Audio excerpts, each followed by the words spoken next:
1944, over the islands of Japan, the sky changed color, not from dawn or dust, but from the shimmer of polished aluminum thousands of meters above the reach of flak, higher than the best fighters could climb. Japanese spotters called them superfortresses. To the Germans stationed in Tokyo's embassies and technical missions, they were an impossibility given shape. Reports filtered west across half a world at war, engines that never seemed to strain, bomb bays that could swallow an entire factory, crews who spoke of oxygen masks and pressurized cabins as if they were on another planet. At the Luftwaffe's experimental heart in Rechlin, engineers scoffed at first. No bomber could fly that high with that weight, they said. Yet by the time the first fragments arrived, twisted metal packed in crates marked diplomatic pouch. Tokyo, the laughter had faded. Germany was burning nightly under the Allied bombing offensive. And now its scientists were examining the wreckage of a machine that could have rewritten their entire air war had it been theirs. Would you like me to continue directly with the next few pages? The full first chapter continuation of Part 1, the arrival of the B-29 fragments, and the engineer's first examination? You said, let's go. The crates reached Germany the long way by submarine, weeks beneath the Atlantic, through storms and depth charge hunts, until the U-boat limped into Kiel carrying metal that gleamed like treasure under the work lamps. Inside, curved alloy panels, sections of a wing spar, a fragment of plexiglass so thick it felt absurdly luxurious for war. At Rechlin's air testing grounds, the boxes were opened in silence. Every technician knew that the Reich's future was supposed to lie inside these fragments. Dr. Karl-Heinz Rithig, an aerodynamicist with hollow cheeks and cigarette-stained fingers, lifted a piece to the light. The alloy was something unfamiliar, light, strong, almost refined. He turned it over and saw stamped lettering in English, Alclad to Versailles. They copied the letters carefully into notebooks. None of them had heard the term before. When they compared the thickness of the skin to the He-177 bomber panels stacked nearby, the difference was shocking. The American metal was thinner yet stronger. Someone murmured, "We have been building fortresses from bricks. They build castles from glass." Over the next days, engineers worked through the night under flickering bulbs. Every fragment was weighed, measured, catalogued. They guessed at geometry. How many millimeters of curvature might belong to a wing root? What angle might define the tailplane? Without drawings, they reconstructed a ghost. One afternoon, a mechanic brought in a burned section of tubing from the shipment. Inside was a pressure valve. Rithig frowned. A valve? On a bomber's fuselage? It took them hours to realize what it meant: pressurization. The Americans had created an aircraft where crews could fly at 10,000 meters, without oxygen masks. For the Germans, even their newest high-altitude projects struggled with brittle seals and leaking systems. Word spread through the hangars. They breathed air from the future. In the officers' mess that night, debate turned bitter. Some insisted the Americans could not be producing such machines in numbers. Others, like Rithig, knew the truth from intercepted reports. He tapped the map pinned to the wall. "By this month alone, they have more than 500 operational," he said quietly. Silence followed. The number sounded impossible. Captain Hans Wolf, a test pilot grounded after injuries, finally spoke.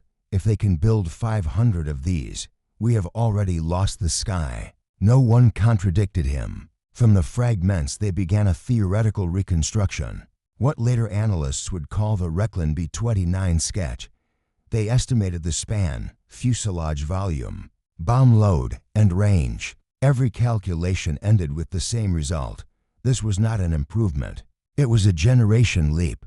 Where German engineers still fought weight with rivets and compromises, the Americans had mastered balance between strength and lightness. Rithig wrote in his notes, "Not magic, simply the full power of industry applied to design. We fight with ideas. They fight with factories." Japan, spring 1944. B-29s had just appeared in the skies over Kyushu. At first they were shadows, silver points that dropped fire and vanished into the clouds. On the ground, engineers from the Imperial Navy gathered melted fragments from rice fields. rail yards, and factory roofs. Every piece was tagged, measured, and stored. Most were twisted beyond recognition, but to the scientists these were relics of a power they barely understood. Colonel Yoshio Abe of the Koku Hambu wrote in his diary, "If these bombers can reach Tokyo from China, then our oceans no longer protect us. The sky itself is now enemy territory." The Japanese technical mission in Berlin heard the same rumors through coded radio bursts. They sent a request, any recovered components, priority engines, control systems, materials. 2 months later, in a naval warehouse in Yokosuka, engineers prepared the shipment that would travel farther than any messenger in the war. Wooden crates, sealed with wax, were loaded with scorched aluminum, cracked lenses, even a segment of instrument panel still smelling faintly of insulation. A typed manifest listed the contents as machine parts for optical study. The cargo was assigned to U-864, a long-range German submarine built to carry technology and diplomatic mail between Axis partners. She left Bergen with Mercury and blueprints bound for Japan, and on her return voyage, she was meant to bring the B-29 fragments home to Germany. It was the most dangerous route in the world. The Allied hunter-killer groups prowled the North Atlantic day and night inside the submarine. The crates were bolted beside torpedoes and oxygen tanks. During dives, the engineers could hear the metal shift under pressure, groaning like a living thing. Each man aboard understood that their cargo represented something extraordinary, not a weapon, but the secret to an entirely new kind of war. Weeks passed in darkness and diesel fumes. When they finally surfaced near Norway, they transmitted a brief coded message, "Cargo intact, proceeding east."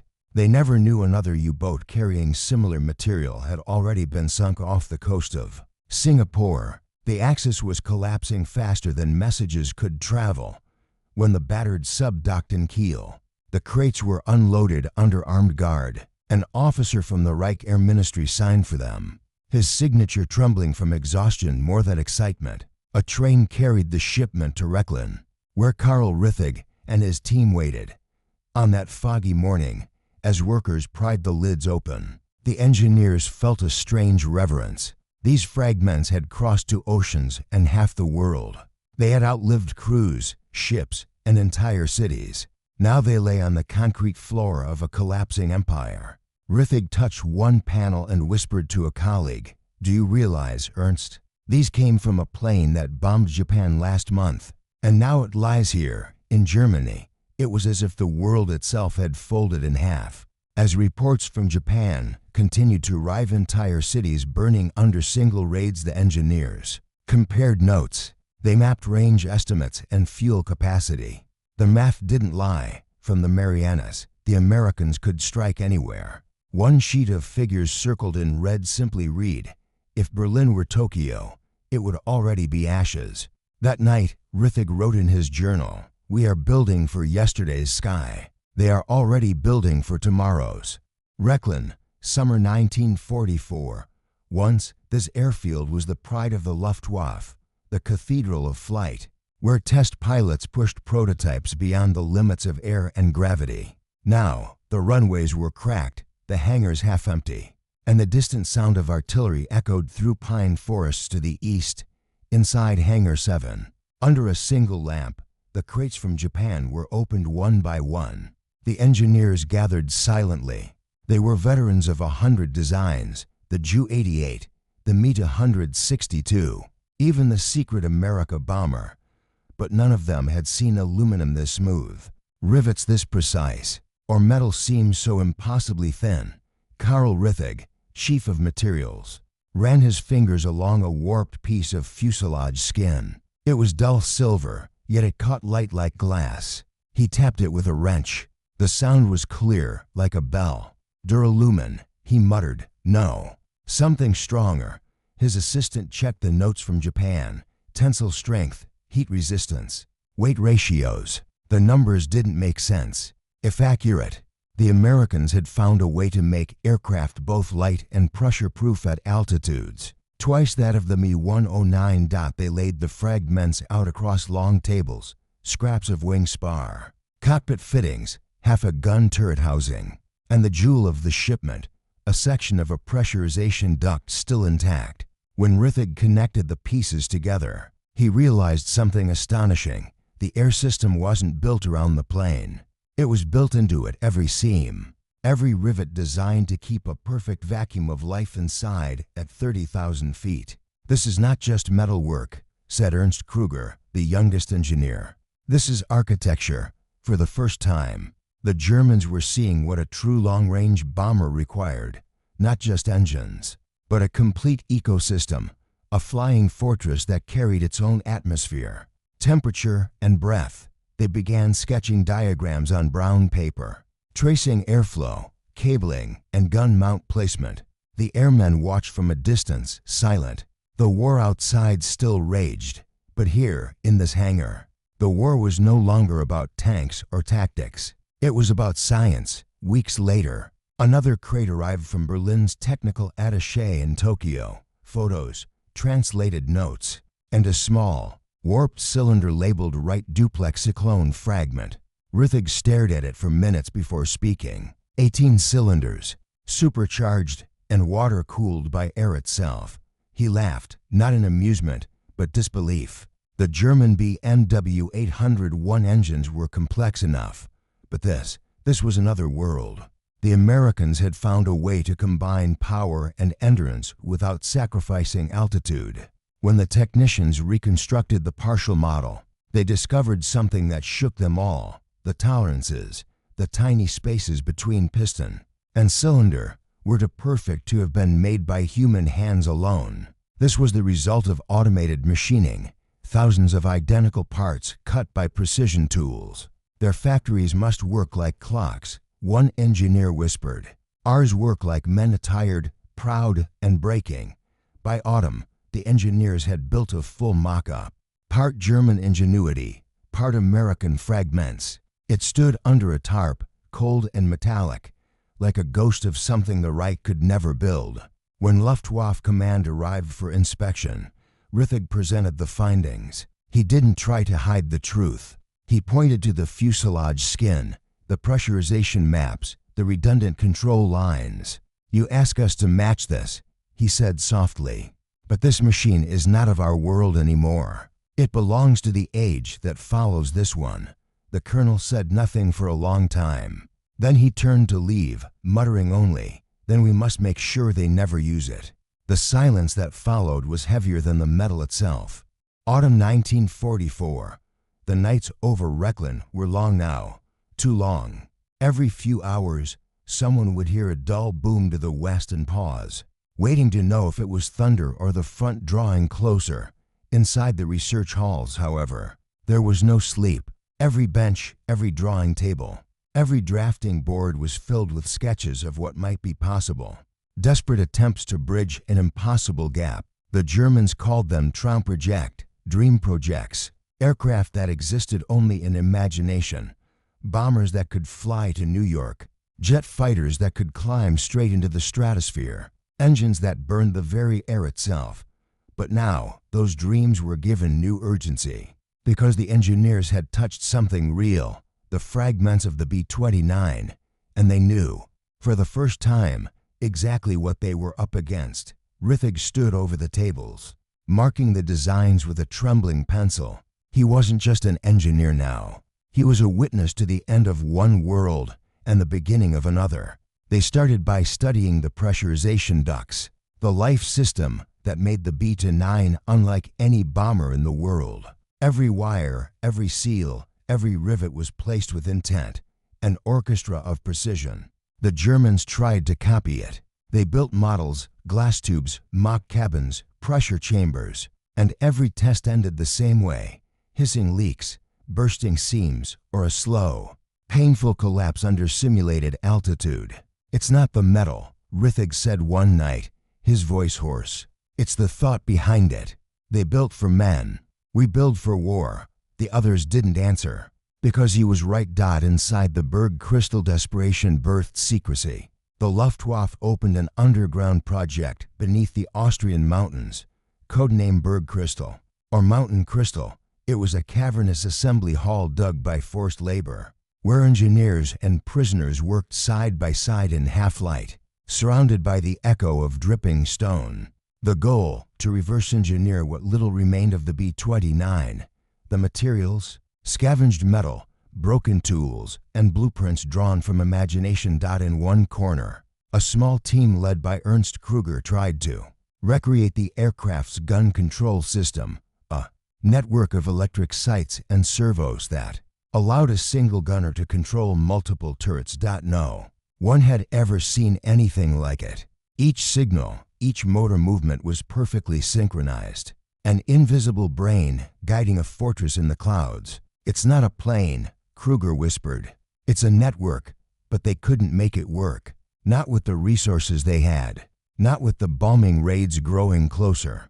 Not with hunger tightening its grip on every factory and family. The first dream, Project Hullenhundang, the piles of sketches. One stood out, a concept nicknamed Höllenhund, or Hellhound. It was meant to be a German response to the B-29, a jet-powered, high-altitude bomber that could cross the Atlantic. Rithig studied it one night, long after the others had gone home. The lines were elegant, the theory was sound, but the numbers were fantasy. Still, he couldn't throw it away. He pinned it to the wall, next to a torn piece of B-29 fuselage, a reminder of both what humanity could achieve and what war destroyed. The irony wasn't lost on him. While Germany tried to copy the future, America was already building it. Meanwhile, outside the labs, the Me-162, the world's first operational jet, screamed across the skies. Its speed was unmatched, its silhouette terrifying. But the B-29 flew higher, farther, and longer. The Rechlin engineers began combining the two ideas in secret sketches, a hybrid dream of jet engines beneath a pressurized hull. They called it Project Morgenluft, morning air, if the Reich survives. Kruger wrote in his diary, "We will fly this in 1950. He didn't know that by 1950, Rechlin would be a graveyard and America would already be flying supersonic. By early winter, the war's outcome was no longer a question. Supplies dwindled, fuel became precious, even paper was rationed. Yet the engineers kept working, not because they believed in victory, but because they couldn't stop. They needed to understand. They needed to finish what curiosity had begun. Rithig, exhausted, stood before the mock-up of the B-29's pressurized fuselage for the last time. Snow fell through the cracked hangar roof. He placed his hand on the cold metal and whispered, "We were building weapons. They were building worlds." The men around him said nothing. For once, there were no slogans, no orders, no Sieg Heil, only the silence of understanding. By January 1945, Rechlin was no longer a laboratory. It was a ruin that still pretended to dream. The runways were cracked with frost, the hangars half collapsed. The engineers worked in gloves, stiff with cold, their breath turning to mist over the fragments of the American bomber. Yet somehow, they still gathered around it every morning, like priests before a relic. The order came quietly, all research material to be transferred south. The B-29 fragments were to be boxed, labeled, and sent to an underground facility near Munich. The engineers packed them in silence. Rithig lifted one last section, a portion of the pressurized fuselage skin, marked with bullet holes and burn streaks. It shimmered faintly in the light. He thought of how, months earlier, this very metal had carried men across oceans, warm, breathing, alive. "When we look at this," he said softly, "we see the future. But the future doesn't belong to us." That night, a telegram arrived from Berlin. It wasn't from the Air Ministry, it was from the Armaments Office. The message was curt: research to continue only if directly beneficial to existing jet or rocket programs. All other theoretical work to cease immediately. If for Rithig, it was the final confirmation. The Reich no longer wanted innovation. It wanted miracles. And miracles, he knew, were for other nations now. They gathered in the mess hall the next morning. 20 men, hollow-eyed, wrapped in coats. Kruger spread his diagrams across the table. Electric gun control systems, engine cutaways, Pressure cabin schematics. He spoke for nearly an hour, his voice trembling with exhaustion. When he finished, no one clapped. Someone poured him coffee instead. If they'd given us 3 more years, Kruger began. No, Rithig interrupted gently. If they'd given us peace. By March, Allied bombers, the same kind they'd once studied, appeared overhead. The engineers ran for the bunkers as the first wave hit. Irony doesn't scream, but that day it roared. The test fields where the B-29's fragments had been studied were now torn apart by the real thing. Steel melted, concrete shattered, and the air was filled with the sound of the future finally arriving. In fire, after the attack, nothing remained but silence. Rechlin had ceased to exist. Weeks later, as Soviet troops advanced from the east, Rithig buried what little remained of their research, blueprints, notes, pieces of alloy, in a crate beneath the snow near the airfield's edge. He marked the spot with a broken propeller blade. When the soldiers came, he surrendered quietly. They asked him what he had worked on. He said only, dreams. We tried to build dreams. In 1946, American intelligence teams discovered fragments of the same B-29 study, deep inside an abandoned Austrian tunnel. Among the papers was a note, written in pencil. They reached the sky not through war, but through understanding. No signature. Just the initials are RTHE. Files were translated, cataloged, and quietly archived. No one in the U.S. ever realized how close their enemy had come, not to copying their plane, but to comprehending their vision. Years later, when the Cold War began and the first jets roared over divided Europe, some of those same German engineers were working under new flags, in Britain, in America, even in the Soviet Union. The knowledge they'd once drawn from the ruins of a captured bomber now powered the dawn of a new age, and somewhere in an old notebook, Rithig's final words remained. We thought the sky was a battlefield, but it was a classroom all along. In the years that followed Germany's surrender, the silence that had once haunted Rechlin turned into an echo that stretched across continents. Where bombs once fell, scientists now gathered in conference rooms. The world had changed, and so had the sky. In 1946, when Allied intelligence sorted through mountains of captured research, one folder stood out, stamped in red, Luftwaffe, unfinished projects. Inside were sketches of cockpit layouts, airflow calculations, and a detailed study titled on the structural design of the Boeing B-29. American engineers at Wright Field passed the pages among themselves in disbelief. The handwriting was meticulous, the diagrams precise. It was as if someone had reverse engineered their own future. And so, quietly, invitations were sent, not to prisoners, but to scientists. Rithig found himself on a U.S. Army transport plane bound for Ohio. He stared out the window, watching clouds roll beneath him, the same clouds he'd once studied from the ground. Across the aisle sat other men like him, metallurgists, aerodynamicists, engineers. No one spoke much. They all carried the same guilt and the same curiosity when they landed. An American officer greeted them with a simple phrase, "Gentlemen, welcome to the future," for the first time in years. Rithig smiled. At Wright-Patterson Air Base, Rithig was shown a massive hangar filled with aircraft components, jet engines, radar dishes, and a single gleaming bomber. It wasn't a B-29. It was something newer, the prototype for the B-50, a direct descendant. The Americans asked questions, took notes, and listened. And Rithig, to his surprise, was encouraged to teach. He traced the B-50's wing structure, explaining how lift distribution could be improved with slight curvature adjustments. The very ideas he'd once scribbled in secret under the threat of collapse. You see, he told a young American engineer, the sky rewards those who listen, not those who shout. Meanwhile, in the east, another group of former Rechlin engineers was transported to the Soviet Union.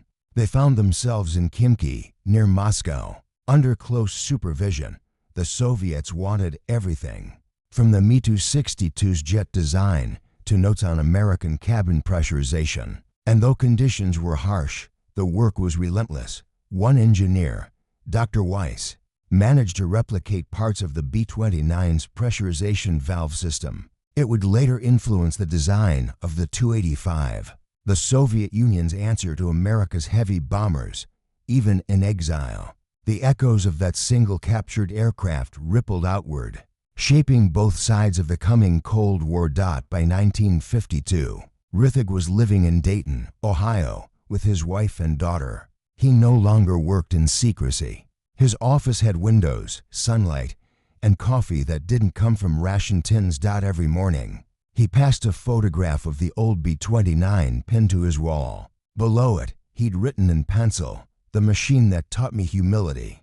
When asked by a journalist how it felt to be working for the same nation he'd once studied as an enemy, he answered quietly, "I suppose we all worked for the sky. We just didn't know it." In 1955, a letter arrived from Germany. Rechlin Airfield, the testing grounds, had been rebuilt, now under East German control. The letter invited former engineers to visit. Rithig declined. Instead, he mailed back a single envelope containing a photograph of the B-50 and a short note. "You were right to keep dreaming. The innovations born from desperation had transformed the world." The pressurized cabins of modern jets, adapted from the B-29, refined aluminum alloys, perfected in wartime Germany, now used in civilian airliners. Autonomous gun control systems, precursors to modern targeting computers. Each was born not from triumph, but from the ashes of defeat. The sky had become humanity's shared inheritance. The final flight in 1960, on a clear autumn afternoon, Rithig visited the National Museum of the U.S. Air Force. He stood before a restored B-29, not a fragment, not a wreck, but whole. Children ran beneath its wings, their laughter echoing through the hangar. A tour guide was explaining its history. When she mentioned how advanced it had been for its time, Rithig nodded softly.